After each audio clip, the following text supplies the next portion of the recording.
controversial Florida HB1 bill is in effect in the state, calling for citations for anyone who blocks roads or highways. Governor Ron DeSantis recently said the bill is only meant to crack down on violent protesters, but some say it might be more geared toward people of color. One of those groups, the African American Council of Christian Clergy, gathered today to discuss the law.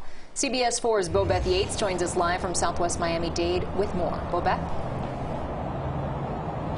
Well, Lauren and Elliot, behind me is 826, the highway that Cuban protesters took just a week ago, as you just mentioned. And they did it for about 8 hours, which is against the law in Florida.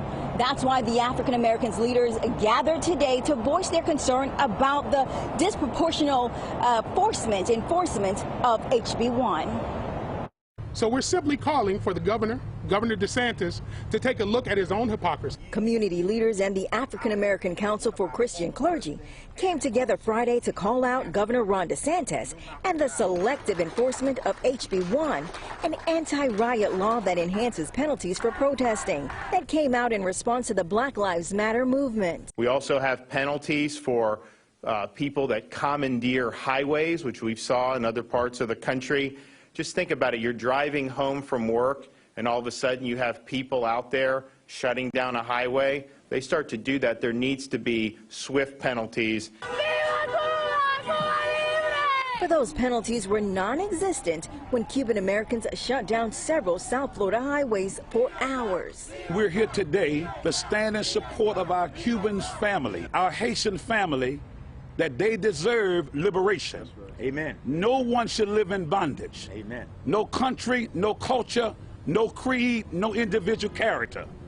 And since we're living in the land of the free, we're standing here today to say to our governor that there seems to be a double standard with this HB1. Aggravated battery and aggravated assault are already crimes. If a protester commits those crimes, they go to jail.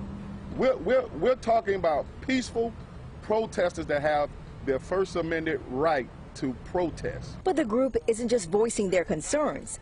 They also announced they are supporting an injunction filed against House Bill 1 days after protesters took the highway. And attorney David Winker says the lack of enforcement in one instance weakens the law in general. Governor, you made a mistake. You made a Your mistake. words have come back to haunt you. Yes, sir. Governor.